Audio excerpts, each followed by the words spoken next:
Okay, so I'm going to do some updates first. I was told by my editor that people like it when I, quote, talk to my community about my story, about my experience, how it shapes my thoughts, and where I see myself making content. Okay. So probably, as most of you guys know, the main thing that I've been up to in the last several months when I've not been streaming has been immigration, which has been a nightmare, and bridges development. And then since then, in early January, kind of like the end of December, I took a position helping event plan just for the Ohio canvassing event. That was like the PV Destiny collab canvassing event. And they were so impressed and so happy with my work that they basically brought me on to essentially plan all of their events going forward. So I've been spending a shitload of time doing immigration, PV, and bridges stuff. And then at the very end of June, Destiny and Dan were both really happy with my picks for guests, which, to be clear, are mostly... I get all my recommendations mostly from DGG. You can also DM me on anywhere. And honestly, people send me recommendations everywhere. I troll through the DGG subreddit. I get DM'd stuff. I get Twitter message stuff. I do read it all, even if I don't respond. And then typically I will look into people to decide if they're a good guest. So they've been really happy with my guest vetting and selection. So they hired me for anything else. So if you noticed early June, anything else had XQC. Destiny connected me to XQC, and then I coordinated him going on the show. We're going to have Dantes on the show for anything else as well this week. And so that's kind of what I've been splitting all of my time between, as well as just trying to help my friend with a reno project for a house that we're moving into, as well as just doing horse stuff. It feels like my life has just been really chaotic. And so between bridges and PV, I've been traveling a lot. And yeah, it's just hard to find time to do content in between. It's been really, really interesting working on the bridges side specifically, because I get to meet so many content creators and talk to people who are way out of my power level. You know, they're some of the more famous political accounts on YouTube. They're big names. There's professors and stuff that I get to talk to. And it's really cool forging relationships with highly, highly successful people. And I've really noticed trends as far as like communities and how they engage. So for example, the pre-recorded political liberal community, like Mr. Beat, JJ McCullough, even though he's technically, I believe, a conservative, but he's like a Canadian conservative, so it falls more towards the liberal side of American politics. They're very, very mature. They're super easy to coordinate with. And they're just like lovely. They're really lovely. And they're very averse to drama by and large. And it's been really cool. I get to go out to dinner with a bunch of them. So I get to like chat at length. And I don't know, it's very interesting having conversations with people who are very, very influential, and kind of picking their brain and seeing how normal many of them are and how not normal many of them are as well, kind of depending on the niche. And kind of forging friendships with people that if 2 years ago you asked me if I would even know who they were, many of them I wouldn't even know who they were because I wasn't very internet primed. And if I did know who they were, I obviously wouldn't have thought I'd be talking to them. Yeah, I feel like I've noticed they all seem to like me for a bit. Now that could be fake. And also it's tough being a woman specifically in this space, insofar as it feels a little gaslighty. Like at any time when somebody's giving me a compliment in the political space, I don't know how much being a pretty young woman who's ish informed like benefits me, which is very nerve-wracking, because in the help field, for example, it's just all women, like everywhere. So I never assumed that any of my success had anything to do with basically anything but my own skill and capacity, even if that was kind of wrong to believe. Whereas in this space, I think it's mostly, but sometimes I'm not going to lie, And it might even be true when I look at like success with like talking with people to bridges, getting them to come, my own like network ability, which has really gone up. Like I really have an established capacity to network now because of like the little friendships with different creators like Ryan Macbeth and whatnot have made for me. It's so tricky because I'm like, do they like me because I'm nice? Do they like me because they think I'm smart? Or do they like, is it pretty privilege where they think I'm nice and smart because I'm pretty? Like, I don't really know. It's a type of like imposter syndrome I've never experienced before. I've said this in, I think, another video or maybe it was a call-in, but I talked a bit about how I've never really had like true imposter syndrome because I've always been filled with like so much self-hatred that like imposter syndrome is my existence. I just kind of have assumed in my whole life that I've like luck stumbled my way into success. But it's very weird to have like a different type of imposter syndrome that I haven't had before. Yeah, it's just very unique.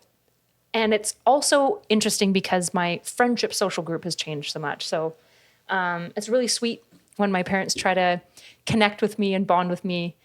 They'll be like after the presidential debate, my mom and dad both texted me being like, did you watch it? Like, oh no, I'm so worried for the future of America. And I was like, yeah, I watched it. And I was like, who did you hear talk about it? And they're like, I'll be like the Breitbart head. I'll be like, okay, that's awesome. For kind of opposite energy, but still partisan, but in the opposite direction, like you should try David Pakman, you know? He's a pretty interesting guy, thoughtful, but I'd say like decently partisan. And they're like, oh, okay. I don't think they do, but it's very sweet. And when I call my friends from home, they mostly just like want to talk to me about what's going on. American politics, because Canadians are very, very interested in American politics. Yeah, it's just a really weird life that I'm living right now. It's awesome. It's super fun. I'm like exceptionally, exceptionally blessed. For those of you who are unawares, obviously I'm Christian, so, you know, I give like my shout outs to above. Yeah, the last 6 months of my life have been some of the like most high intensity as far as work hours, like working 60 to 80 hours a week, every week, most of the time. I do get like little time off in between. Like I'll like just be like, yeah, I'm just not doing work today. Like Thursday, I just was like, yeah, no, I'm not doing work. I need like some brain break. But also it's so weird because I'm super like not that stressed. It's super interesting to compare like working an event. So I worked like the New York event that Progressive Victory had, as well as Ohio. And people are like very worried. Like, I know you must be really stressed. And I probably am, theoretically. I would assume so, but it's just, I worked at a summer camp for high-risk youth for like 6 years. And then after that, I worked for PCHAD, which is a non-voluntary youth lockup. And PCHAD was stressful. Like I would feel sick before going into work with PCHAD because there's always a risk of being assaulted. You don't know who's going to be on your team. And so if you have a bad team organization underneath you, like if you're paired with the workers that you don't really like or have very different views about how to run PCHAD, then you're setting yourself up for just problems. It's just kind of like 8 hours of hell. That was PCHAD. Every day was just 8 hours of hell. I really loved the kids and I loved a lot of my coworkers, but their job is just nightmarish because it's a non-voluntary lockup with no security and basically no way to like literally lock the kids away from yourself. So like in the past, there's been like riots at PCHAD. I wasn't there for any of them, but there's been like full on riots and there's literally nothing staff can do except for like hide in the phone call room because that's the only room they can't get into from like the common area that they share. And then before that with the at-risk youth camp, like I remember 1 year this kid was trying to run away. And so when kids are running away, it's on like this 240 acre plot of land, right? And so we have this like emergency protocol where we go and look for the kid. So there's like an alarm that goes off. Everyone has to basically meet down at the main cabin and like do counts off. And then we have different staff assigned to basically go different routes to search for missing kids. Super well organized, actually. When I like look back with like now all of my like organizational management skills, I'm like, that was fantastically executed. But I got to be in one of the roles where I like ride a horse through like the like more back 40s and like acre areas to find the missing kid. And I was riding my horse and I found the kid, but the kid had an axe. But I was on a horse. So he like kind of ran at me and I just like scooted my horse away and I was like, buddy, like calm down, like chill. Can you put the axe down? And he like followed me with it for a little bit, but it's like pretty obvious. Like he's not going to outrun a horse. Okay. So like if he ran at me, I just like trot or canter away and then like turn back around. So eventually he put the axe down and I was like, you ride my horse. Do you want to ride the horse? And he's like, I've never ridden a horse. And I was like, well, I'll lead the horse and you can sit on it if you come back to camp. And he was like, okay. So I got him on the horse and I walked him back to camp. But I don't know. It's just like so weird to have that work history to feel stressed about any of this stuff, I guess. Like when there's moments where there's like actual life or death, I don't know, 80 hours a week just feels like, oh, yeah, it's a lot. And my brain's really tired and I wish I had more leisure time, but also like, whatever. People are like, oh no, Biden's going to lose. And I'm like, yeah, whatever. Like, we'll go on. Life will continue. So yeah, it's been a very interesting comparison being in like the now like political world, like working with some professional extents versus like working as a non-professional at the summer camp and then a professional at PCHAD, and just how different like the help field is from the political field. I've also experienced more liberal sexism than I've ever experienced in my life, which is exceptionally annoying, in large part because when liberal people are being like weird and kind of sexist to you, it's not like blatant, so it's really hard to call out, but they'll just do things like they'll kind of like dismiss you in ways where you're like, you're not thinking about what I'm saying. And I know if I was a dude, you wouldn't feel comfortable responding to me in this way. And I know this because Nick has listened to these and been like, there's no way that they would say this to me. And if they did, there's no way I'd let them get away with it. So, I mean, I guess poo-poo for me for letting them get away for it. But yeah, there's just a lot of like political condescension. We're like, don't worry, sweet, pretty girl, you'll get there. And it's just like, it's possible I'm a dumb fuck and not read enough, but don't do the you'll get there one day, little girl to me. Like, I'm not interested in that shit. Like, fuck off. Just call me a dumbass. You know, equal rights. Let's see, what else has been going on? Thoughts.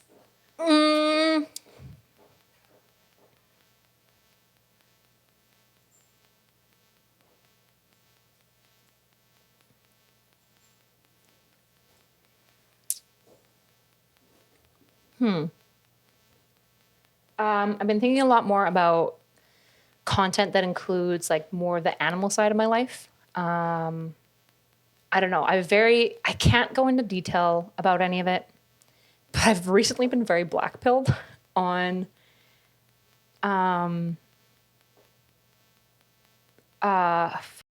don't know if I should talk about this actually. I've been very black-pilled on politics. And just to be clear, even though I've been black-pilled, I think a lot about Everything Everywhere All at Once. And that line when Waymond is talking to Evelyn in the movie star world, where she's a kung fu master and a movie star. And he says, a lot of people think that I'm naive, but my optimism is a tactical necessity. And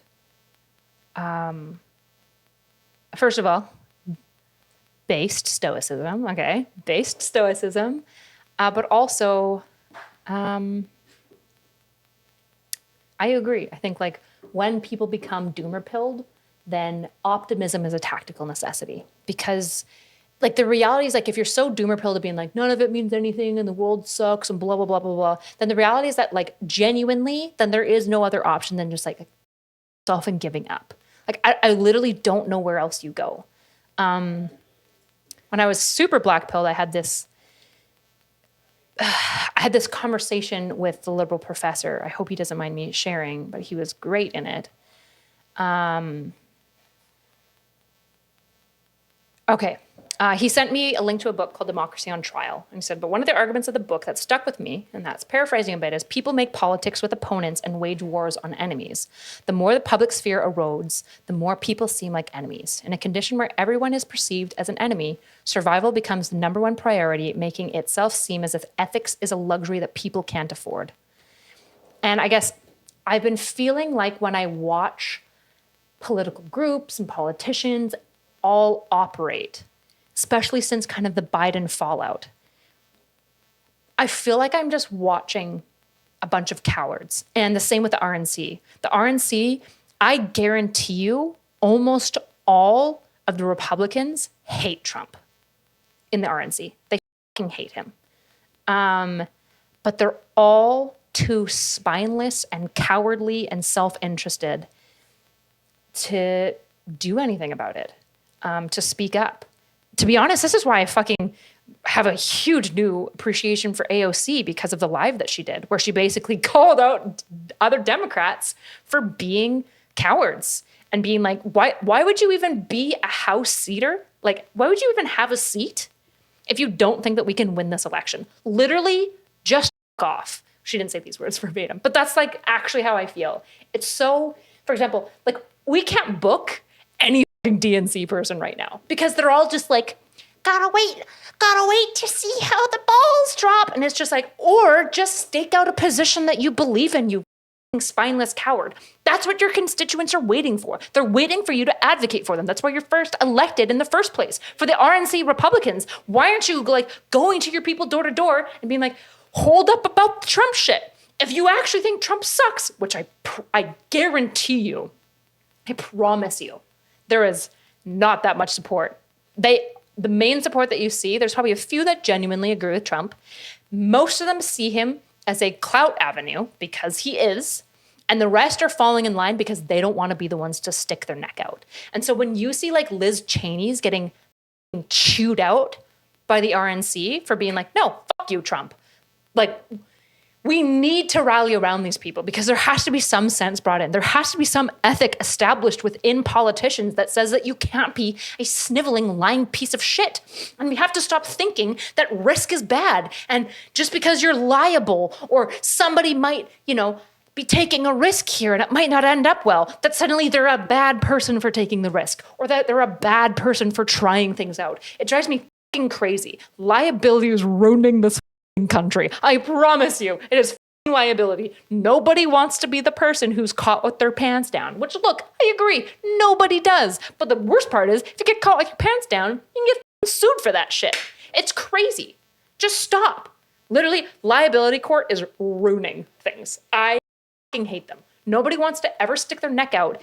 No professor wants to come out publicly and call out and denounce bad science, like especially bad science on the left. For the last, it feels like 8 years almost, the left has increasingly been just denying science. When I say the left, I mean like leftists. And nobody wants to stick their neck out because nobody wants to get caught in the cancel mob. Nobody wants to lose their job. And their university, bottom line, is they're going to protect their assets and their own liability. And they're not going to stick their neck out for you because they don't want to get in trouble. And so it's like nobody protects each other. Nobody stands by one another and like what's actually valid. And everyone just like appeals to the tyranny of the minority, because I promise you the loud woke, the loud MAGA psychos, the loud crazy leftists, they just are the minority. They really are. I promise you, it's not that deep for almost anyone, but nobody will stand up to them. Nobody will. I hate it, which is why I just want to film horses and dogs. I want to get a quail coop set up and set up a quail coop and harvest plants and make a garden and just film myself being outdoors like the wild family, the ranch thing that the guy does on YouTube. What's his name? God, I love it so much.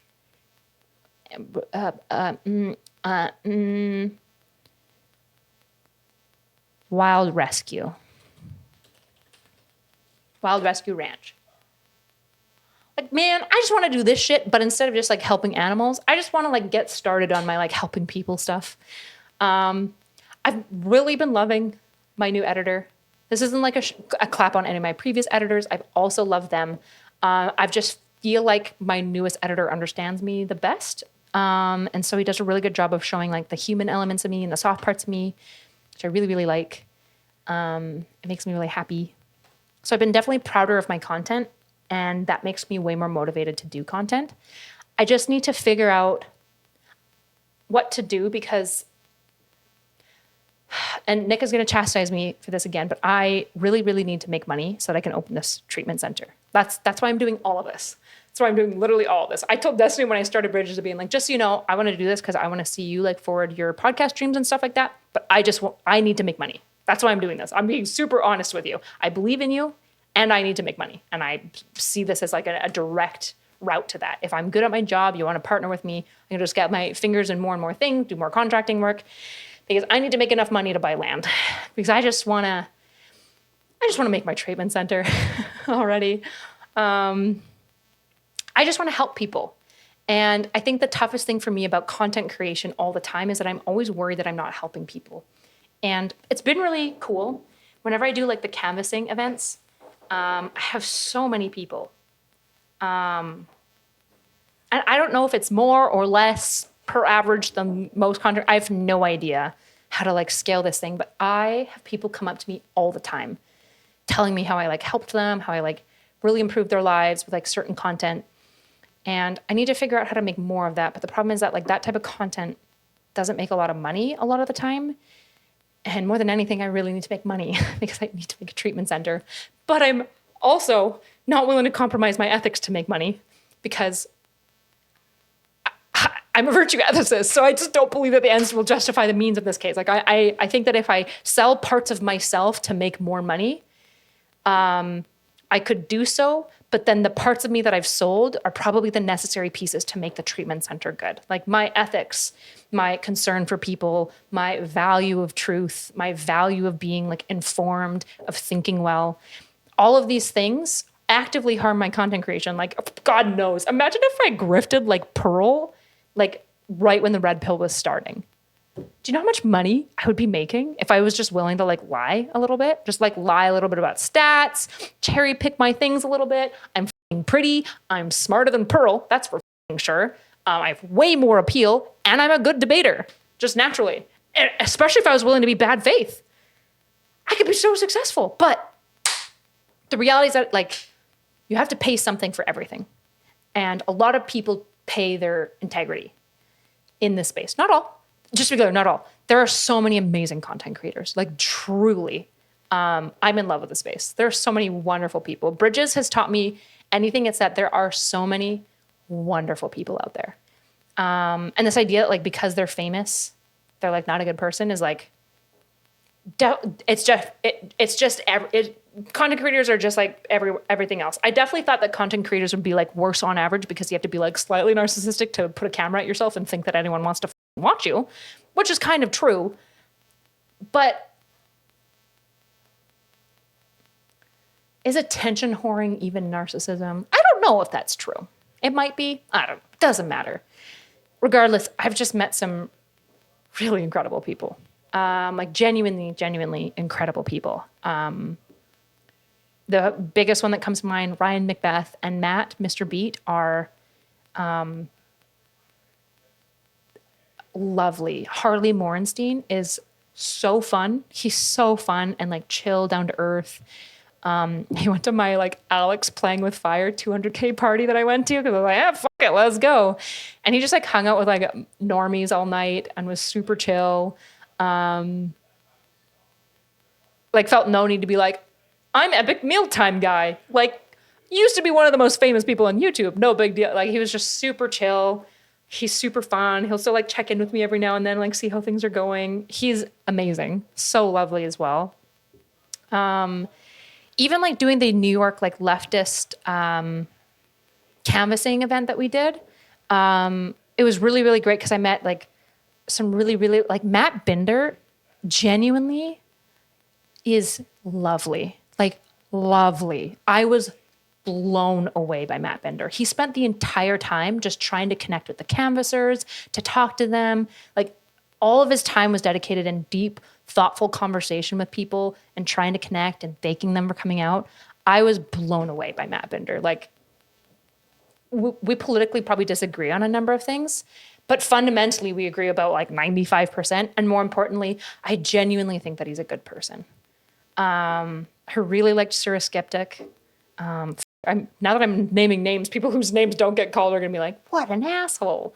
I'm not intentionally not naming names. Jack, Riverboat Jack, is phenomenal. Even though it's like politically, I disagree with a number of these people. It's just been, I don't know, it's very like hope pill inspiring when you like do boots on ground work. And then you go online and you see people like grifting and trading their soul for money and trading their values and their ethics for views and clouts. Like watching what's happened to the Crucible has been really sad because I think Andrew Wilson's really smart. I think he's also an exceptionally capable debater. And it'd be so interesting if he could be good faith and hold to his actual values. Like it would be kind of like Rob Noor. Like this is why I love Rob Noor. Is Rob Noor like seems to really stand principally on like what he believes in. He's not really willing to like trade out. And he's good faith. He's really good faith. He's a bit of like a bullet train that hits you with like 90 things at once and you got to slow things down to handle it. Can be an overwhelming debate partner, but he's so good faith. I really am coming to appreciate people for their character more than their politics, which to be fair, I've never really cared about people's politics compared to their character. But I think there's always been this assumption as the like elitist liberal that I kind of have a proclivity, I think, to be, which is that like, yeah, but people's political leanings really are going to show like their moral system. And it's like, that's true to an extent. Like, I haven't met a lot of really nice Nazis, where they're like, I'm a Nazi. And I'm like, damn, that's a really good person. Like, he's a Nazi. But genuinely, I haven't really met that. Don't meet many Nazis who do a lot of good volunteer work, who aren't very self-interested, and who don't mostly operate on, like, hatred. So I think on, like, the extreme ends, there's a character commentary. But I think if you fall anywhere on, like, the normal democratic political spectrum, you can just be a good or bad person. So I don't know. I have a hard time getting behind things that feel like they're not making a difference and helping people, especially if it's my own stuff. So I don't know what to do. Because people keep telling me that my content helps, but I don't really know why or how. Well, I do know why. A lot of men have appreciated my like tips of dating stuff. The problem is it's got a really, really narrow audience, so it's really hard to make good income from that. My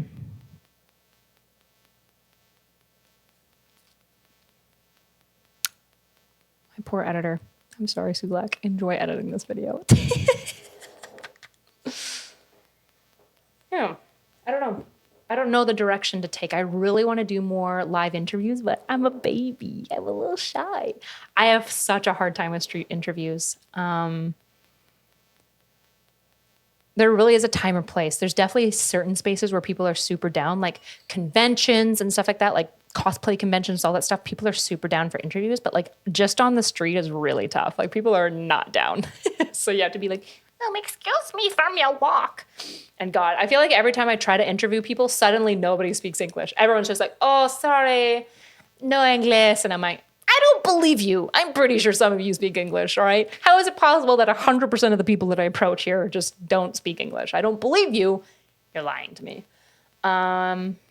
So, yeah, I don't know what I want to do. I'd like to do some more humanizing. It's just really hard to find, like, controversial figures that will go on with me. Just because I'm small, not because like they don't like me. I'm just small time. Like who the fuck am I? Yeah, so I don't know. I don't know if I'm changing your guys' lives. I'd like to be, obviously, but you're definitely changing my life. It's very weird because in high school, and especially between like high school and church and stuff, I very much was convinced that I was like not really a worthwhile person or a good person. And just, I didn't think that I was a good person because being like loud and making edgy jokes as a Christian woman is like not okay. Yeah, there's no space for that in that social sphere. So I was just convinced that I was like not a good person. I was like bad, flawed, not even bad, just flawed, like fundamentally flawed, that there was something wrong with me. I think it's really hard for a woman in a social content sphere. You get like a leg up for just being a girl. You get like more viewers, like up to like the 20 number naturally. But especially for like a thinker and a speaker, to go from like 20 anywhere above can actually be really hard because people tend to dismiss you as like a silly, at best, when you're being dismissed, you'd be like, oh, you're such a sweet, pretty girl. God, it's so nice that you're pretty. And it's just like, and I think people like me for more than that. That's my take. I really strive to have what Julie Gale would call like a scout mindset. Like I really do try to approach ideas lightly and hold my perceptions of the world gently, you know? It's important to be willing to let ideas go. And I really try to take notice when an idea is like seated in me and I won't let it go. Like I know that I have this like leftist, kind of like anti-leftist partisanship that makes me really biased against leftists. That is wrong and bad. And I try to like take note of that and like let it go and like really see like what's valid about Marxism and what's valid about a populist left approach, because there is absolute validity to it. And especially recently, I've been like, oh, fuck. They don't know how right they are on some things. They don't know how wrong they are on some things, but they also don't know how right they are on some things. And I don't think enough credit has been given, at least by me, towards some of these ideas. Or populist conservative rhetoric as well. I don't know. So I don't really... I think if you told me 2 years ago that I would be living in Florida, getting to interface with like some of the most famous content creators in the world and making a podcast and getting, at least on the podcast, like hundreds of thousands of views, on my channel, you know, like 20 to 30. Even that is like 20 to 30,000 views. That's like a stadium. Like that's crazy. That's crazy. And if you told me 30,000 people would care enough to hear what you have to say about something, or what is it, 48,000 that are now subscribed to my channel alone would care enough to subscribe. Yeah, I wouldn't have believed you. And so in many ways, I think like what's most important to me about this journey has been some of the like supported self-love that I've gotten to engage in. Even though people have been really mean to me, even more people have been really, really kind. I know a lot of people are like, I'll get this message all the time. I know you're probably getting so much hate, so I just wanted to throw like one positive thing out there. And I'm like, I actually don't get like too many crazy DMs anymore. I mostly get positive DMs, like a lot, which isn't me saying, please send the negative ones now. You know, I'm not asking for it, but most of the emails I get are really appreciative. Most of the DMs, I get a lot of grace from people. People want to see me succeed, which is crazy. Yeah, I think so much of my life I felt very much alone, for a number of reasons. I was, oh God, that's a big bug. I was one of the sole women in my church who was disagreeable and wanted to fight with men on theology. I was a girl in high school who liked edgy jokes, and they didn't like that as much about me. You know, my parents did their best, but my parents have a lot of struggles. My parents come from like a crazy background. Like, there's lots of things in my childhood that were like definitely fucked up and not good, but I have so much gratitude for my parents because like my dad was like adopted once, and then his adoptive parents were abusive, and then they both died, and so then he had to go to boarding school. Like his bio parents and his adoptive parents croaked, so then he had to go to boarding school, and he had autism, but it wasn't diagnosed because he was in the 60s. I don't know. And then my mom, my dad I know won't care about the publicity stuff as much, but my mom probably is a little bit more private. My mom has just also had a really crazy life, and so despite all that trauma, they've done a phenomenal job. So this isn't like a criticism on my parents, but because of my personality and my inquisitiveness and my interest in science and stuff, I was very much alone, did most of my homework alone, even like grade 2, grade 3. I don't really remember having my parents there. The last I remember my parents helping me was like grade 1 or 2. They helped me a little bit with reading, but I got pretty good at that by myself. And then authorities just hated me. So I had very few teachers that liked me. I had like 2 that really stand out.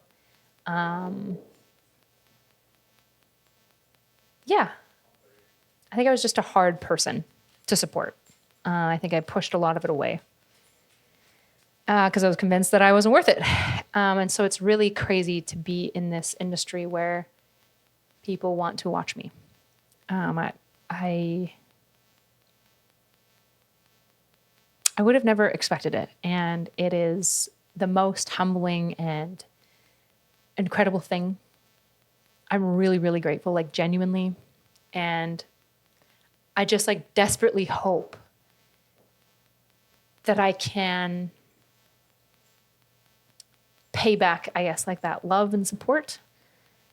And I have to do so by and large through my content, which is really nerve-wracking because I don't know if I'm good at it still. So I apologize, obviously, for not being around for the last 6 months. And more than that, thank you for the patience that you've had for me for the last 6 months. Almost everyone's just been resoundingly positive. Every time I comment on my YouTube messages or anything, being like, sorry guys, you guys are like, no, you're doing awesome. Keep going. We believe in you. It's crazy, the little community that we've begun to form.